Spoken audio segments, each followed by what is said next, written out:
అఖిల భువన దీపం భక్త చిత్తాభ్యసూర్యం సురగుణమునిశ్చేయం తత్వమసాదిలక్ష్యం హరిహరసుతమీశం తారక బ్రహ్మరూపం శబరిగిరి నివాసం భావయీభూతనాదం స్వామి శరణమయ్యప్ప. ప్రియమైన ఆత్మబంధువులారా, వాసుదేవ వారి సౌజన్యంతో మనం భక్తి అనేటువంటి కార్యక్రమాన్ని ప్రారంభించుకుని ఈ భక్తి అనేటువంటి కార్యక్రమంలో మనం ఎన్నో విషయాల గురించి తెలుసుకోవడం జరుగుతున్నటువంటిది. నిన్న నేను ఉపనిషత్తులతో కూడినటువంటి పాఠాన్ని చెప్పేటప్పటికల్లా అది కొంచెం కష్టంగా అనిపించి ఎవరికీ అర్థం కాలేదు అనేటువంటి విషయము నాకు బాగా అర్థమైంది.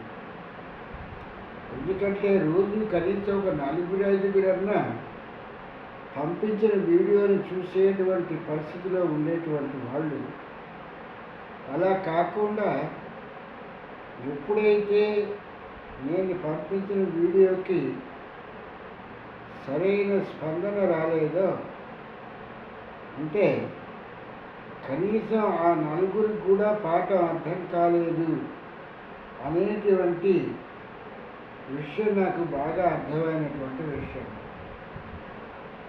ఇక్కడ విషయ పరిజ్ఞానం ఏంటంటే కథగా చెప్తూ ఉంటే అందరూ వింటాము, చాలామంది పోగొట్టారు.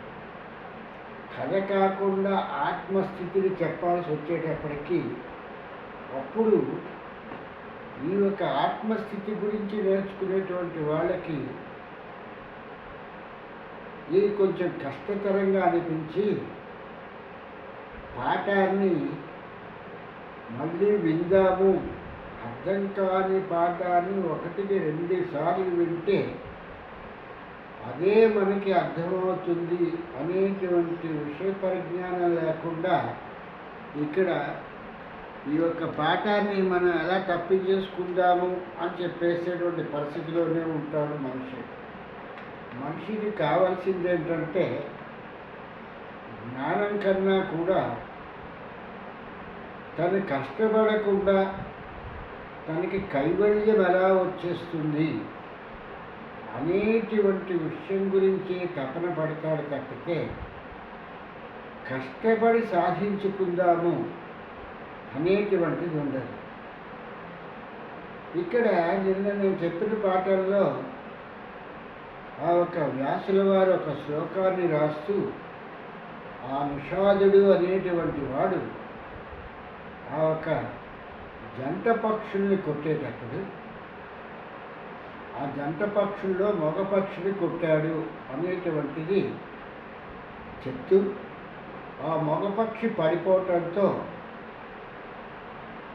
అది చూసినటువంటి ఈ యొక్క వాల్మీకి మహర్షి కామమోహితమైన క్రౌంచ మిథునాలలో ఉన్నటువంటి ఆ పక్షుల్లో చైతన్యమైనటువంటి పక్షిని కొట్టావు కనుక నీవు కూడా ఇలాగే ఒక రోజు నాడు పడిపోతావు అనేటువంటి విషయాన్ని, నశించిపోతావు అనేటువంటి విషయాన్ని చెప్పటం జరిగింది అని చెప్పేసి నిన్న పాఠం ప్రారంభిస్తూ చెప్పుకున్నటువంటి విషయం. మనిషి అవిద్యలో ఉన్నాడు, పశుతత్వంలో ఉన్నాడు, అజ్ఞానంలో ఉన్నాడు అంటే చాలా విపరీతమైనటువంటి కోపం వస్తుంది. నేను ఇన్ని సద్గ్రంథాలను చదివేశాను, ఇన్ని పుస్తకాలు చదివాను అని చెప్పేసి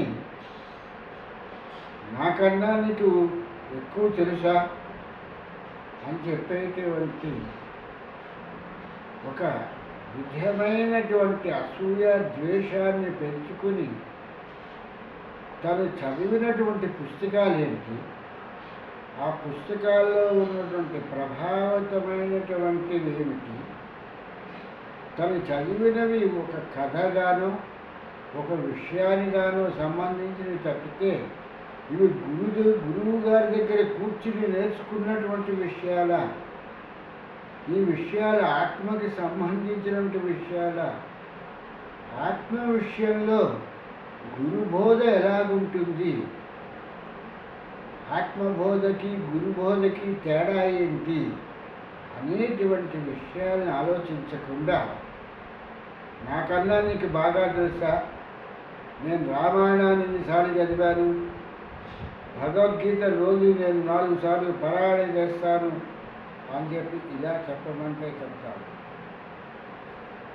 ఆ ఒక కృష్ణ భగవానుడు అర్జునుడికి భగవద్గీత అక్కడ బోధించాడు, రథంలో ఉండి బోధించాడు. రథము అంటే ఏమిటి?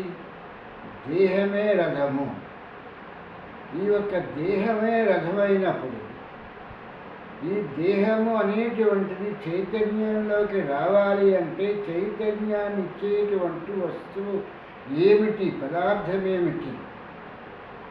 ఈ నిషాదుడు అనేటువంటి వాడు ఈ చైతన్యం కలిగి దాన్ని అతను కొట్టడం మూలంగా చైతన్యము నిర్జీవమైపోతుంది, జడమైపోతుంది, ప్రకృతి జడమైపోతుంది. అంటే జడంలో నుంచి వచ్చిందే దేహాదులు, ఉపాధులన్నీ కూడా దేహాదులలో నుంచి, అంటే ఈ యొక్క ప్రకృతిలో నుంచే వస్తాయి. ఈ యొక్క దేహాలు అనేటువంటి ఉపాధులన్నీ కూడా ప్రకృతి చేత సృజించబడతాయి తప్పితే ఇంకెక్కడి నుంచో రావు.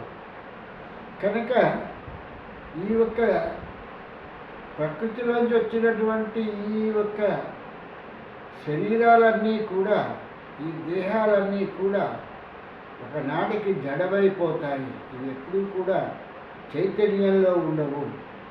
చైతన్యం కలిగినటువంటి వస్తువు ఉన్నప్పుడే చైతన్యం ఉంటుంది తప్పితే ఆ ఒక శరీరాలకి కదలికలు ఉంటాయి తప్పితే ఆ చైతన్యం లేకపోతే, ఆ శుద్ధ చైతన్యం లేకపోతే శరీరాలన్నీ కూడా, దేహాదులన్నీ, ఉపాధులన్నీ కూడా జడమైపోతాయి అనేటువంటి విషయాన్ని తెలుసుకోవాలి. ఈ విషయాన్ని గురువు తన ఈ యొక్క రథంలో కూర్చుని కృష్ణ భగవానుడు అర్జునుడికి ఎలా ఉపదేశం చేస్తాడో, గురు శిష్యులిద్దరూ కూడా కూర్చున్నప్పుడు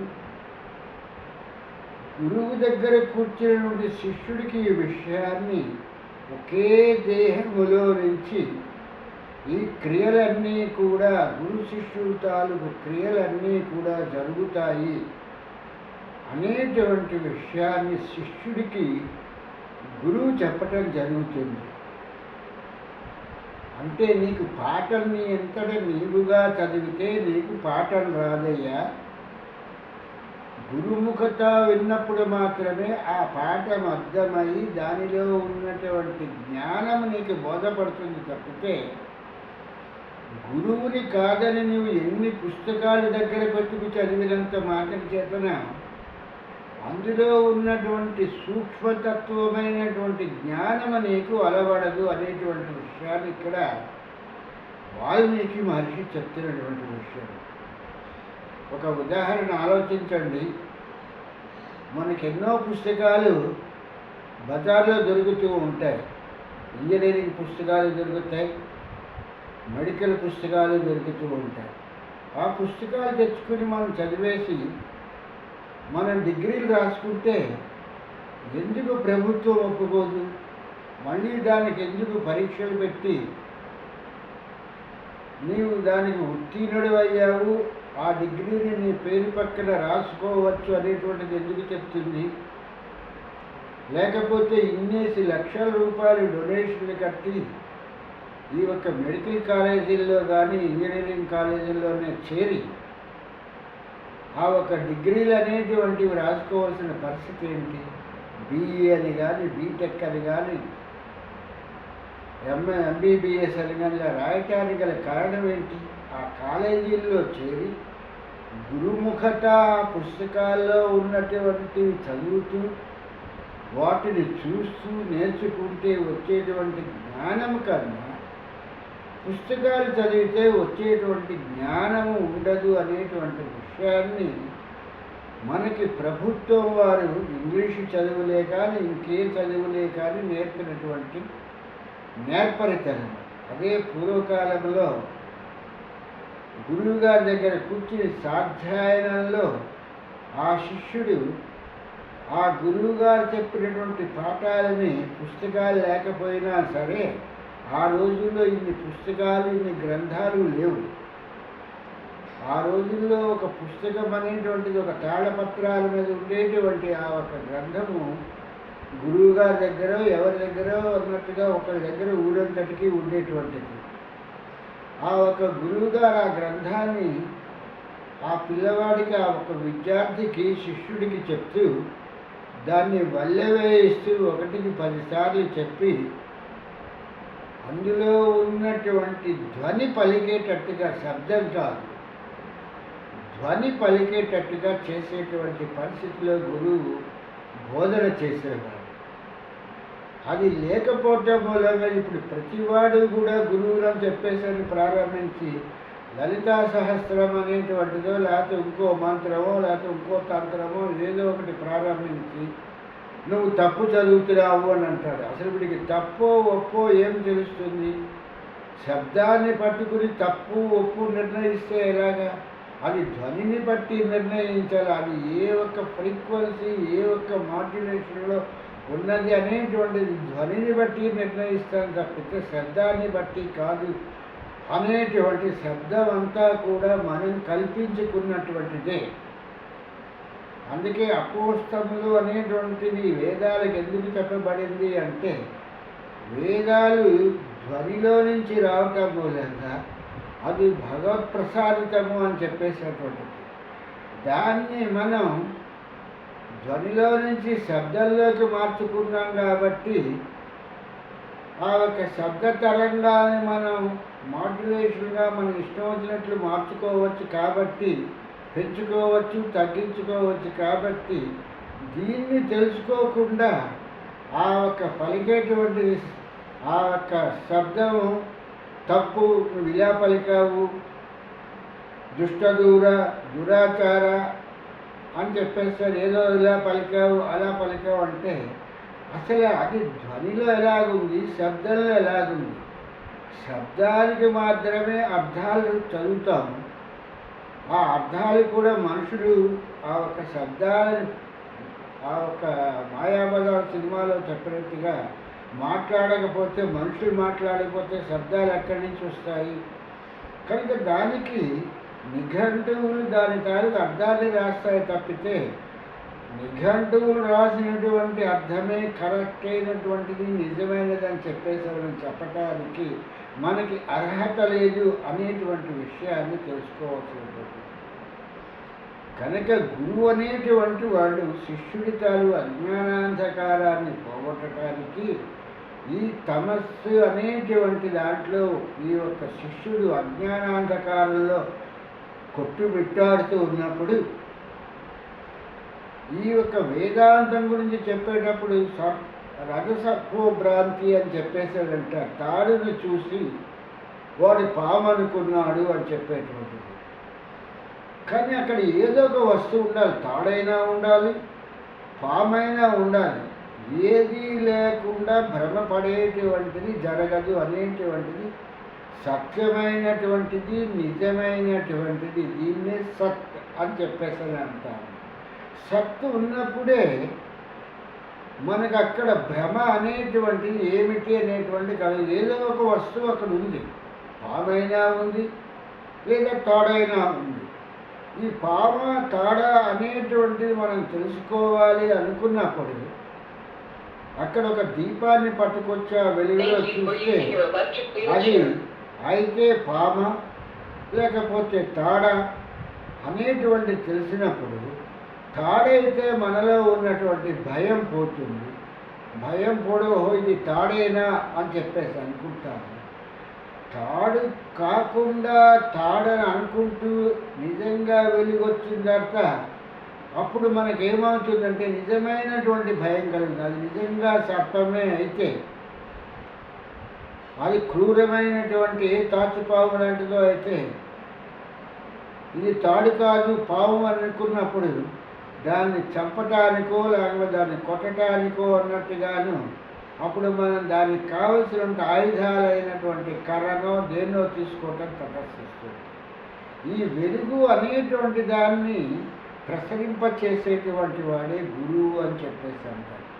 శిష్యుడిగా అంతవరకు కూడా ఒళ్ళంతా కూడా చవిటి పట్టేసారి పాము తాడో తెలియకుండా వస్తు పరిజ్ఞానం లేకుండా అజ్ఞానాంధకారంలో మాయలో కొట్టు మిట్టాడుతున్నప్పుడు ఈ అజ్ఞానం వంటి తమస్సులో ఉంటున్నప్పుడు దాని నిజానిజాలని తేల్చటానికి గురువు పట్టుకొచ్చినటువంటి లాంతర్ ఏదైతే ఉందో ఆ లాంతర్ తాలూకు కాంతిలో ఆ వస్తువును దర్శిస్తే అది పాము తాడో తేలిపోయిన తర్వాత తాడైతే తీసి బయట పారేస్తాం, పాము అయితే దాన్ని చంపి బయట పారేస్తాం.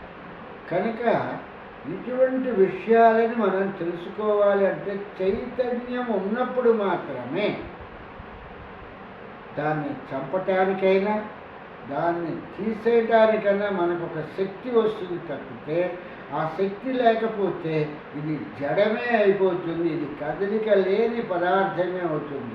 కదలిక ఉన్నటువంటి జడంతో కూడినటువంటిది అయినప్పటికీ కూడా దేహము ఎప్పుడైతే మాయతో ఉంటుందో అప్పుడు ఆ యొక్క జడము అనేటువంటి దాన్ని ఇది కోల్పోతుంది అనేటువంటి విషయాన్ని ఇక్కడ గ్రహించవలసినటువంటి దానికే ఈ యొక్క వాల్మీకి మహర్షి వారు ఏం చేశారంటే భరద్వాజ మహర్షికి కూడా ఇటువంటి సందేహమే ఏర్పడ్డప్పుడు ఆయన ఒక తమసా నది దగ్గరికి తీసుకెళ్ళి ఆ తమసా నది ఒడ్డున అన్నట్టుగా ఆత్మ ప్రబోధ అనేటువంటిది ఎప్పుడైతే ఆత్మ విద్య అనేటువంటిది నేర్చుకుంటాడో ఆత్మ విద్యని నేర్చుకున్నటువంటి వాడికి జ్ఞానం కలుగుతుంది. ఎన్ని విద్యలు చదివినా కూడా అజ్ఞానాంధకారంలోనే మగ్గుతాడు తప్పితే మాయలోనూ భ్రమలోనూ ఉండిపోతాడు తప్పితే ఆత్మ విద్య అనేటువంటి బ్రహ్మ విద్యను నేర్చుకున్నప్పుడు మాత్రమే జ్ఞానము అనేటువంటిది సంతరించుకుంటుంది. భరద్వాజుడు ఋషి అయినప్పటికీ కూడా వాల్మీకి ఋషి కొన్ని సంవత్సరాలుగా తపస్సు చేయటం మూలంగా భరద్వాజుడికి లేని జ్ఞానము ఈ యొక్క వాల్మీకి మహర్షిని కలగటం మూలంగా ఈ యొక్క రామాయణం అనేటువంటి ఈ యొక్క గ్రంథాన్ని ఆత్మ జ్ఞానాన్ని ప్రబోధించటానికి భరద్వాజుడు అనేటువంటి ఈయన్ని తీసుకుని వెళ్ళి ఆత్మవిద్యా ప్రబోధనకై తమసా నదిలోకి తీసుకుని వస్తాడు. ఆ తమసా నదిలోకి తీసుకొచ్చినప్పుడు ఈ అజ్ఞానాంధకారాన్ని పోగొట్టి అవిద్యని పోగొట్టి ఈ యొక్క దేహాన్ని తమో గుణంతో ఉండేటువంటి ఈ యొక్క దేహాన్ని ఆ గురువు అనేటువంటి వాడు గంగలో స్నానం చేయించాలి అనేటువంటి ప్రయత్నం చేసినప్పుడు అంటే ఆత్మ విద్య గురించి చెప్పాలి అనేటువంటి దానికి వచ్చేటప్పటికి ఆ ఆత్మ విద్య పొందాలి అనుకున్నప్పుడు వస్తు పరిజ్ఞానం నిజానిజ వస్తువు అయినటువంటి సత్ అనేటువంటిది ఏమిటి అని తెలిస్తే చిత్త అనేటువంటిది పోతుంది, ఈ భ్రమ పోతుంది. ఈ చిత్తభ్రమలన్నీ కూడా అనేటువంటిది ఈ చిత్తభ్రమలన్నీ కూడా పోతాయి. పోయి ఆత్మవిద్య అనేటువంటిది ఒక మనస్సుకి పైనటువంటి బుద్ధి అసలైనటువంటి విషయాన్ని పట్టుకుంటుంది. అట్టిది చేయాలంటే గురువుతో పాటుగా శిష్యుడి కూడా గంగా స్నానము అనేటువంటి ఈ ఆత్మవిద్య అనేటువంటి యోగము అనేటువంటి విద్యని అభ్యసించిన నాడు మాత్రమే అతనికి తురీయావస్థ అనేటువంటిది ఏంటో తెలుస్తుంది.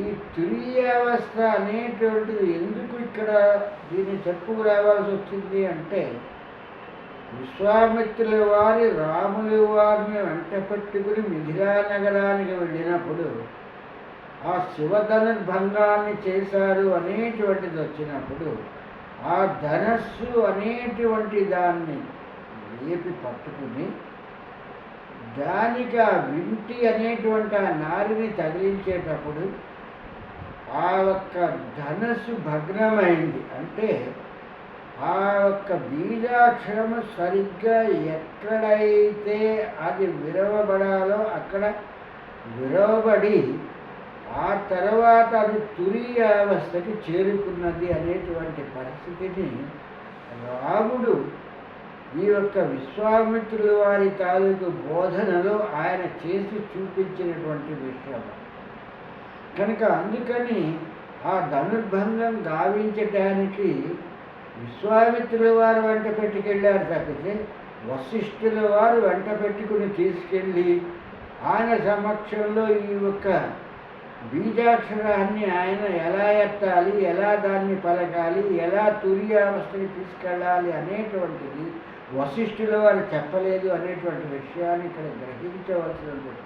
ఆషామాషిగా ఇది పైగా తీసుకుని ఏవో కథలుగా చెప్తూ ఉంటే తంబలుగా అన్నట్టుగా వేలు లక్షల్లో అన్నట్టుగా శిష్యులు చేరుతారు ఇలాంటి కథలు వినడానికి. ఇది కొంచెం కఠినంగా గురువు పాఠం చెప్పడం ప్రారంభిస్తే ఆ ఒక గురువు గారి దగ్గర మిగిలేటువంటి వాడు ఎవరయ్యా అంటే ఈ భరద్వాజుడు లాంటి వాడు, ఈ యొక్క సనకసనందనాదులైనటువంటి ఈ యొక్క వీళ్ళ దగ్గరికి ఈ నారద మహర్షి వెళ్ళి ఆత్మ ప్రబోధన ఎలా నేర్చుకుందాం అనుకుంటున్నాడో అలాగ నారద మహాముని లాంటి వాడు, లేకపోతే పిప్పలాడి దగ్గరికి వచ్చినటువంటి 6 మంది శిష్యుల్లాగానే మిగులుతారు తప్పితే ఈ తంబలుగా అన్నట్టుగా ఈ లక్షలు వేలు అన్నట్టుగా ఇంతమంది శిష్యులు ఉండరు. ఆత్మ ప్రబోధన గురించినటువంటి విద్య నేర్చుకునేటప్పుడు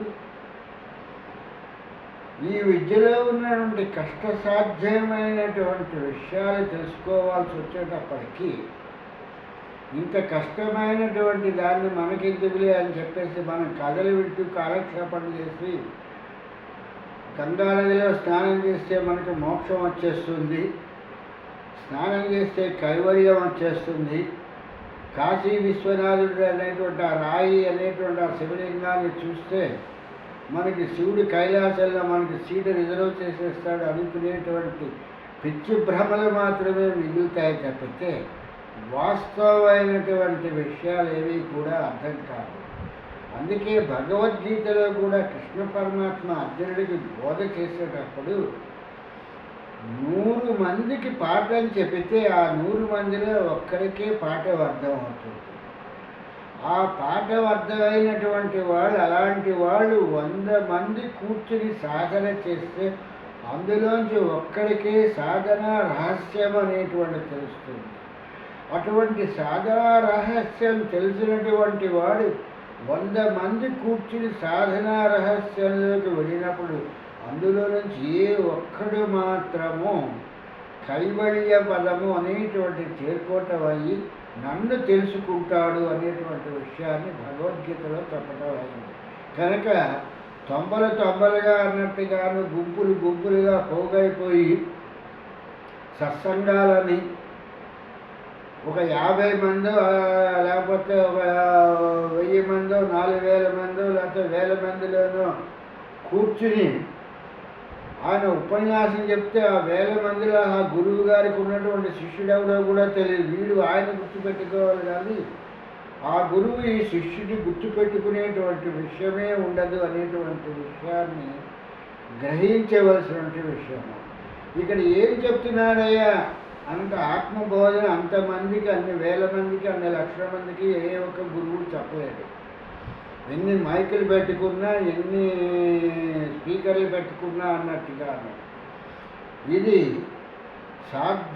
సాధ్యాయనంలో మాత్రమే జరిగేటువంటి గురు శిష్యులు ఇద్దరు కూడా గంగానది అనేటువంటి ఆ తమస్సులో నుంచి ఈ జ్ఞానం అనేటువంటి గంగానదిలోకి వచ్చి భరద్వాజుడిని ఎలాగైతే వాల్మీకి మహర్షి పెట్టుకుని వెళ్ళి ఆత్మవిద్యను ప్రబోధించారో అలా ప్రబోధించడం అవుతుంది. అలాగే ఈ యొక్క భరద్వాజ మహర్షికి